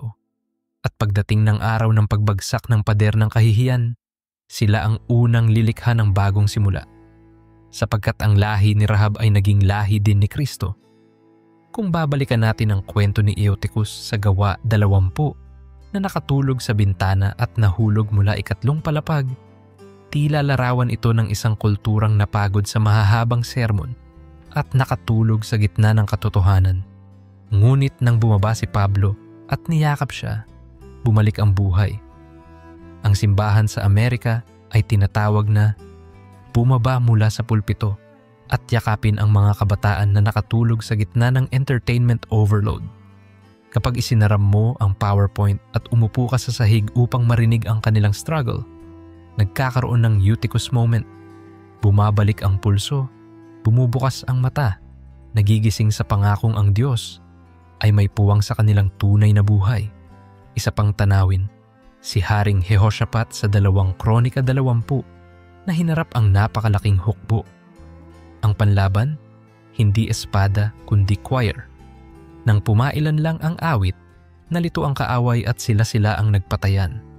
Kapag ang komunidad ng Texas na sinalanta ng bagyo ay nagtipon sa bukas na field at nag-worship sa gitna ng putik, maaaring sabihin ng media na sentimental lang iyon, ngunit sa langit iyon ang sound wave na nagpapabagsak sa espiritu ng takot at depression. Ang papuri sa gitna ng problema ay sandatang hindi kayang sukatin ng human metrics, ngunit kayang sukatin ng langit at doon laging nakakamit ang tagumpay. Tumingin tayo kay Simeon at Ana sa templo, matatandang umasa sa pangako at nakita ang Mesyas sa anyong sanggol. Sa Amerika, may mga intercessor na 50 taon nang nagdadasal para sa revival. Para silang Simeon at Ana na araw-araw na naglilingkod sa katahimikan. Kapag dumating ang bagong kilusang Asbury o Jesus Revolution, sila ang unang nakakakilala. Ito na ang ipinangako. Ang kabataan ay napapaligiran ng cloud of witnesses na ito at matututo kung paanong maghintay ng may pasensya at pananampalataya. Huwag nating kalimutan ang kwento ng paglalakad ng Israel sa ilang, kung saan araw-araw silang pinapakain ng mana at pinaiinom mula sa batong hinati ni Moises. Ang mana ay hindi maaring itago para bukas. Ang araw-araw na depensa laban sa gutom ay umaasa sa araw-araw na pagtitiwala. Ganiyan din ang disiplina ng mga pamilya sa Amerika na nagdedevo tuwing umaga. Hindi kayang itabi ang inspirasyon kahapon upang mabuhay ngayon. Kung araw-araw mong bubuksan ang Biblia, araw-araw ding walang sawang darating ang hiwaga ng presensya. Nagbibigay sapat na lakas para sa susunod na pag-usad. Tingnan din natin si Barnabas at Marcos na nagkaroon ng sigalot kay Pablo. Dumaan man sa tensyon, hinubog ni Barnabas si Marcos hanggang maging koridor ng ebanghelyo. Sa Amerika, ngayong puno ng church splits, ipinapakitang posibleng manumbalik ang relasyon kung uunahin ang biyaya kaysa galit. Kapag ang dalawang pastor na nagkahiwalay dahil sa style differences ay nagka-coffee at nagpatawaran, maaaring sila ang mag-launch ng citywide outreach na magpapalakas sa buong rehiyon. Ang mga punit na relasyon ay binubugtawan ng Diyos upang maging karayom at sinulid na magbuburda ng mas malawak na disenyo. Ibalik natin ang atensyon kay Haring David na nang makuha ang kaba ng tipan, sumayaw ng buong lakas hanggang mapahiya sa mata ng ilan. Sa social media era, madaling mahiya na ipahayag mo ang pag-ibig mo kay Kristo dahil sa cringe culture. Ngunit kapag ang isang athlete sa primetime TV finals ay lumuhod at nag-thank you kay Jesus sa gitna ng milyon-milyong viewers, gumaganap siya ng sayaw ni David, nagsusulong ng alon ng katapangan na umaabot sa boardroom, campus at living room. Pagmuni-munihan din natin ang kwento ng transfigurasyon sa Mateo 17, kung saan nakita ni Pedro, Santiago at Juan ang ningning ni Jesus. Sinabi ni Pedro, "Gagawa tayo ng 3 kubol dahil gusto niyang manatili sa glory moment." Ngunit bumaba pa rin sila sa bundok upang harapin ang batang inaalihan ng demonyo. Ang Amerika ay nakakaranas ng mountaintop conferences at viral revival nights. Ngunit ang tunay na ebidensya na totoong nagbago tayo ay kung bababa tayo at haharapin ang sugatan, ang foster system, mass incarceration, trafficking victims. Kapag nag-volunteer ka sa juvenile detention at dinala mo ang liwanag ng transfiguration sa madilim na selda, doon mo tunay na napatunayan na ang bundok ay nag-ugat sa lupa. Alalahanin din si Zacarias at Elizabeth na tumanggap ng pangako sa edad na tila imposible.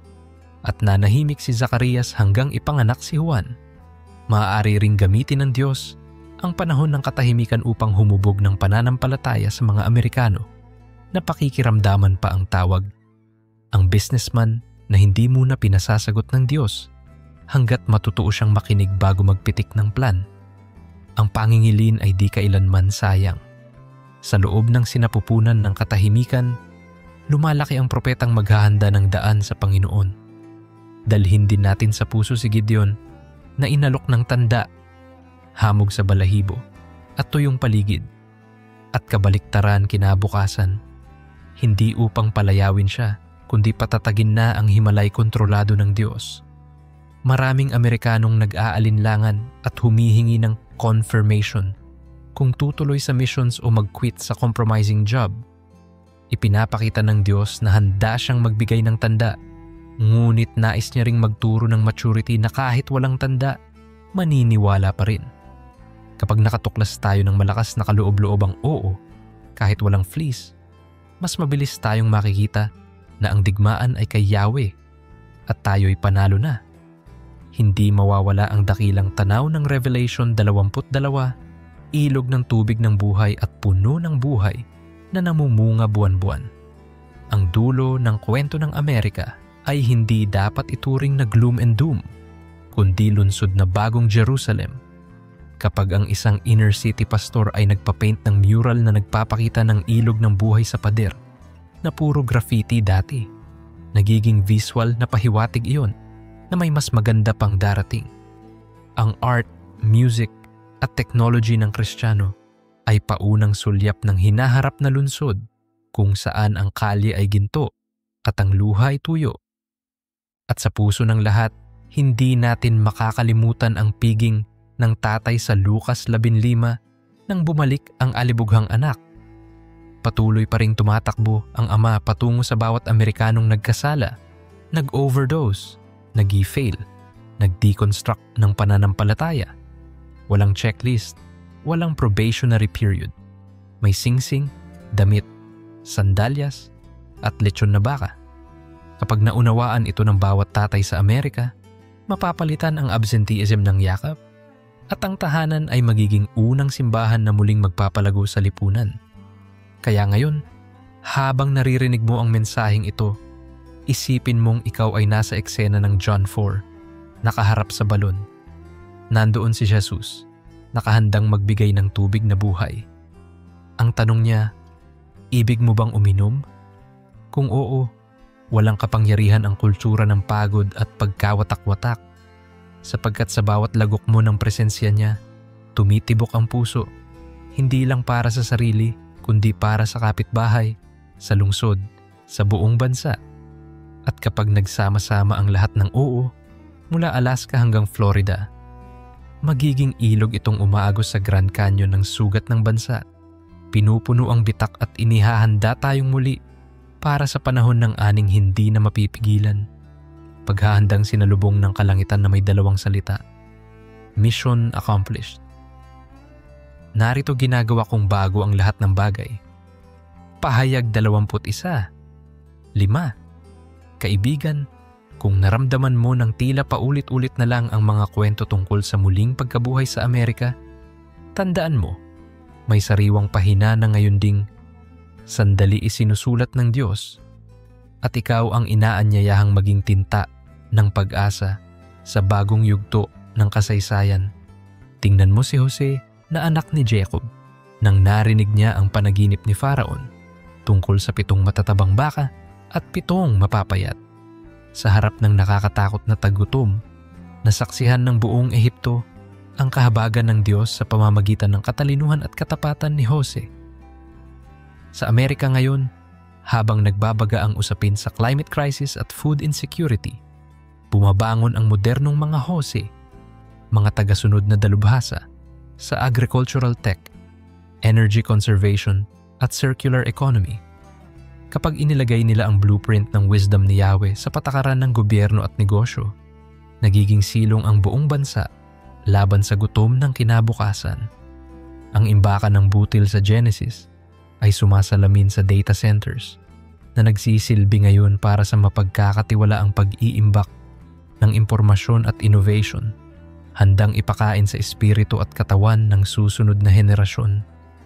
Sa gawa, 16 makikita si Lydia, babaeng negosyante ng kulay ube, na nagbukas ng kaniyang puso sa mensahe ni Pablo at agarang nagbukas ng sarili niyang bahay upang maging unang house church sa Europa.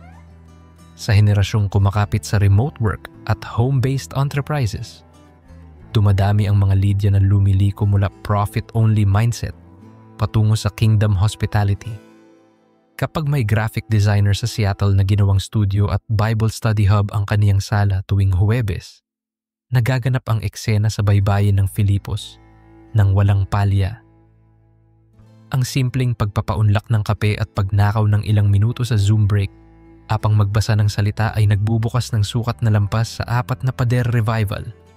Dito ipinapanganak ang kulturanining may amoy ng ube, kulay ng hari, na puno ng kababaang loob at bukas palad.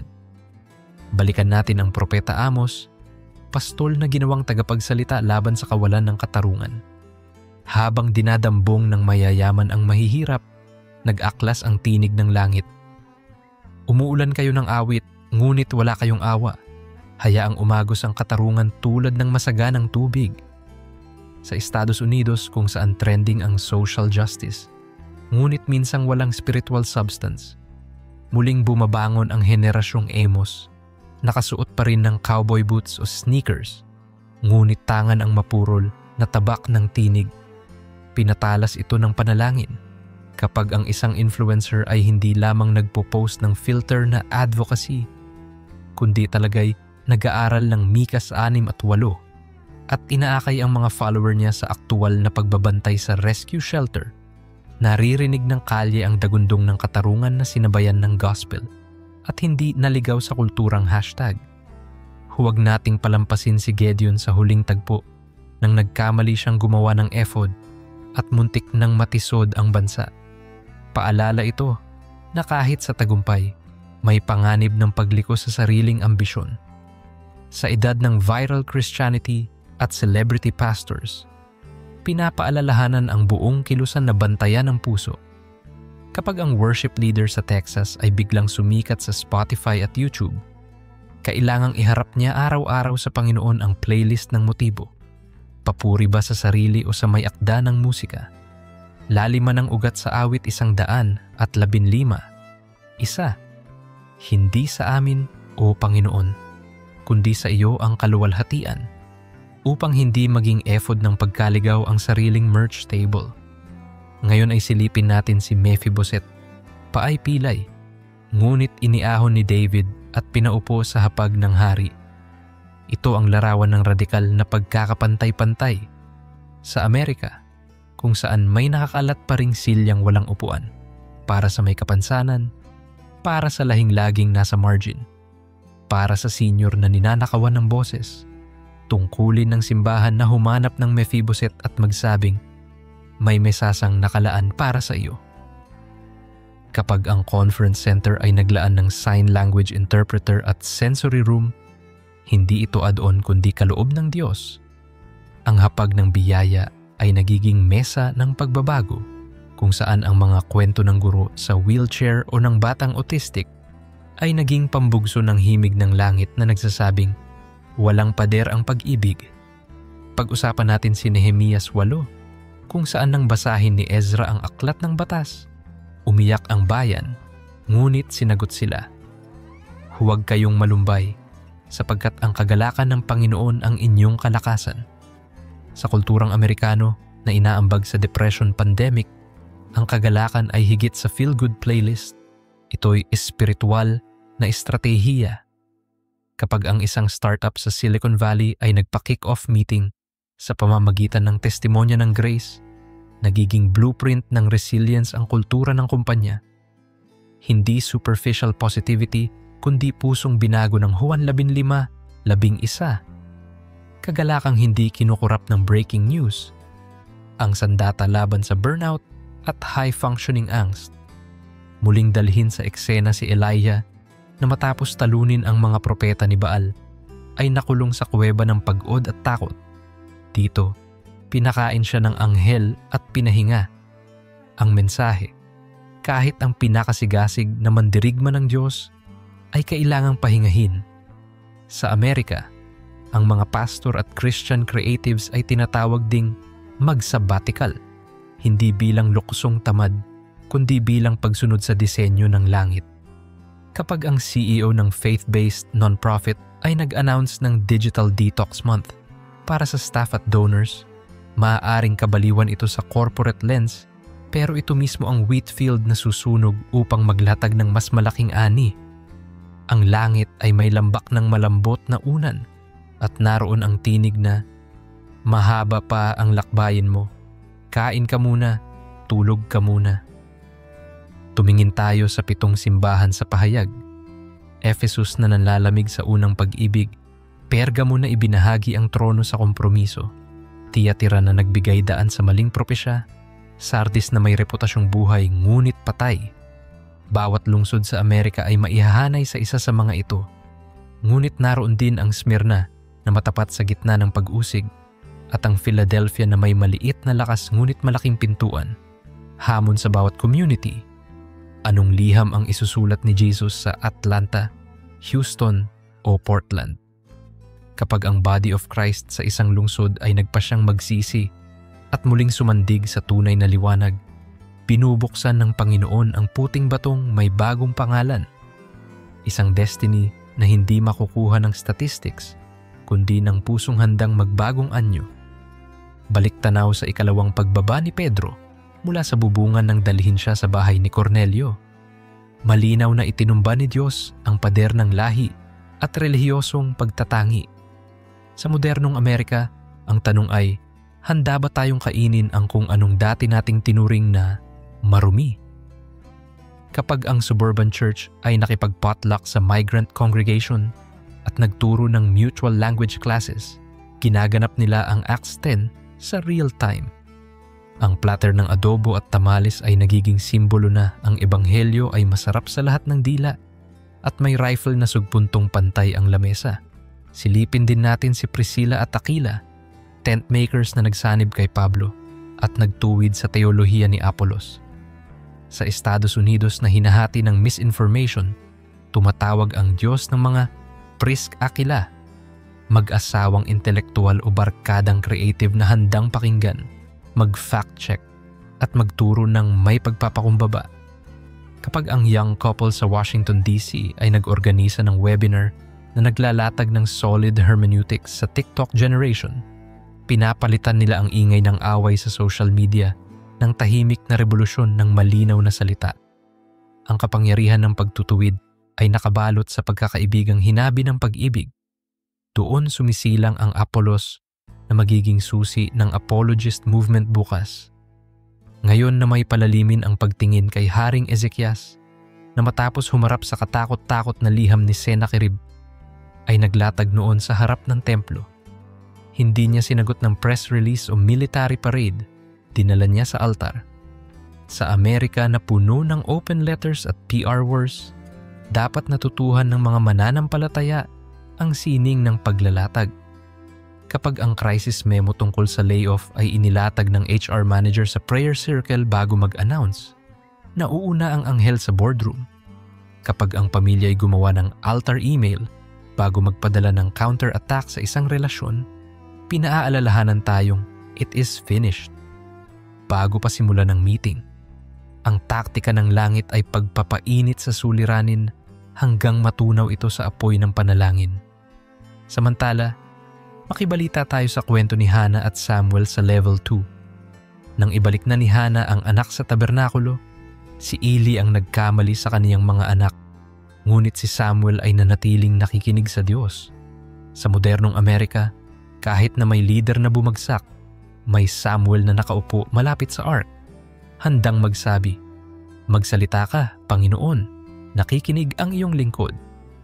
Ang dulos ng kwento, hindi nakadepende sa perpektong sistema ang katapatan. Kapag ang teenager sa Midwest ay nakita ang skandalo sa youth pastor, ngunit nagpatuloy mag-devotional, siya'y kumakopya ng DNA ni Samuel at balang araw siya rin ang maghahatid ng purong salita sa bayan, salitang hindi nabahiran ng ikinatisod na lider. Sa Mateo 25, binanggit ni Jesus ang mga tupa at kambing. Kinalugod-lugod ang nagpakain sa gutom, nagbigay inumin sa nauhaw, dumalaw sa bilangguan. Habang nananalangin tayo para sa malawakang muling pagkabuhay, hinihipo rin niya ang ating kalendaryo at wallet. Kapag ang software engineer ay nag-schedule ng monthly prison ministry visit, ang alon ng revival ay pumapasok sa pader ng rehas. Kapag ang e-commerce entrepreneur ay naglagay ng fund matching para sa water well project sa Africa, binubuksan niya ang gate ng tubig ng banal na espiritu sa kanyang warehouse. Hindi hiwalay sa malawakang spiritual awakening ang makalupang baso ng tubig. Ito'y patunay na ang mabuting balita ay may laman, hindi lang letra. Tumingin tayo sa Salmo 126. Ang mga nag-iiyakan habang naghahasik ay aani ng may kagalakan. Ang luha ng intercessor sa North Carolina ay butil na sisibol sa Alaska. Ang pagod ng single parent na nag-homeschool at nagdidisiplin ng may pag-ibig ay ani sa kabataan ng Louisiana. Ang ekonomiya ng kaharian ay hindi nakakulong sa hutang de numero. Sinasalok nito ang ulan ng luha at pinapausbong ang bukirin ng kagalakan. Sa tuwing ipinapahid mo ang mata mo sa pag-iyak sa altar, may harvest tracker sa langit na nagbibip. Incoming joy. Ito'y hula, hindi hype, sapagkat sinabi ng salita at hindi ito nagbabalik ng walang saysay. Ngayon, pumihit tayo sa pangitain ni Ezekiel tungkol sa ilog na lumalabas mula sa templo, unti-unting palalim mula bukong-bukong hanggang lumalagpas sa ulo. Sa digital age, ang ilog ay maihahambing sa sirit ng data, litrato at video na araw-araw dumadaloy sa feed natin. Tanong, anong tubig ang pinapalangoy mo? Kung mula sa sanktuaryo, ang algorithms mismo'y nagiging sisidlan ng buhay. Kung mula sa imburnal ng galit, nalulunod ka bago pa lumalim. Kapag ang content creator ay nagpasyang patunugin ang verse of the day kaysa toxic rant, binabago niya ang temperatura ng cyberspace. Ang tamang temperatura ay mula sa trono, nagbibigay ng ginhawa sa isda ng kaluluwa. Ibig sabihin, kahit ateo na napadpad sa mungkahing video, ay maaaring mahila ng agos ng grasya. Huwag nating limutin si Baltasar na nagsaya gamit ang sagradong sisidlan. Biglang lumitaw ang sulat kamay sa pader. Mene, mene, tekel, parsin. Sa akselerasyon ng consumer Christianity, may panganib na gamitin ang sagradong bagay para sa personal brand. Ngunit laging may Daniel na tinatawag upang basahin ang babala. Kapag ang marketer sa Christian label ay tinapik ng espiritu at sinabing hindi natin gagawing commodity ang pagsamba, siya ang Daniel na nagsasabing itinimbang ka, ngunit nagkulang. Ang pagsuway sa komersyalisasyon ay maaaring mag-cost ng benta, ngunit nagdadala ng pambihirang pabor mula sa hari ng langit, mas higit pa sa sponsorship deals. Bumalik tayo sa cross scene ng magnanakaw sa kanan. Sa isang huling hininga, sumigaw siyang, Jesus, alalahanin mo ako. At sumagot ang Panginoon, ngayon din ay kapiling mo ako sa paraiso. Ito ang pinakapayak na blueprint ng Ebanghelyo. Kahit sa huling minuto, may grasya. Sa Amerika na nahahati sa pulang party at asul na party, may krimen ng nakaraan. May kwentong hindi nakapagbayad ng utang, pero may minutong katapat ng magnanakaw. Sa isang click lang ng repentant heart, sabay tayong humihinga ng hangin ng langit at ang podcast, vlog o coffee shop table na nakasaksi rito ay nagiging burol ng Calvary kung saan dumadaloy pa rin ang dugo. At kung nagtataka ka kung paano kakayanin ng puso mo ang tuloy-tuloy na panawagan, pakinggan si Pablo sa 2 Korinto 12. Ang biyaya ko ay sapat para sa iyo. Binawi man ng Diyos ang tinik niya o hindi, sapat ang biyaya. Kung may utang kang hindi pa bayad, sakit na hindi pa gumaling, relasyon na hindi pa naayos, may laging sapat na nakalatag. Ginawang panahon ng tapang ni Pablo ang kahinaan, kaya't inihampas niya sa lupa ang takot. Kapag mahina ako, saka ako malakas. Ganyan din ang lihim ng modernong revivalist. Hindi sinasala sa IG filter ang sugat. Ipinapakita ito bilang frame ng kapangyarihan upang makita ng mundo na hindi tayo billboard ng perfection, kundi paramdam ng tunay na tagapagligtas. Kaya't sa pagtatapos nitong ika-5 yugto, nakatayo tayo tulad ni Josue sa harap ng Jordan, dala ang hamon. Pumili kayo na ngayon kung sino ang paglilingkuran ninyo. Ngunit kami at ang aking sambahayan ay maglilingkod sa Panginoon. Ang Amerika ay parang sambahayan na may iba't ibang silid. Media, edukasyon, politika, pamilya, sining. Ngayon, naglilibot ang Panginoon, kumakatok sa bawat pintuan, naghahanap ng handang magsabing, tulad ni Rahab, isasabit ko ang pulang tali. Kapag sabay-sabay nating sinagot, mag-e-echo sa kabuuan ng lupain ang parehong tugon ng langit. Narito, ginagawa kong bago ang lahat ng bagay. At doon magsisimula ang susunod na kabanata, hindi lamang sa YouTube thumbnail, kundi sa mismong guhit ng tadhana, kung saan matutuklasan ng Amerika at ng buong mundo na ang tunay na trending ay ang pag-ibig ng Diyos na hindi kailanman nauubos.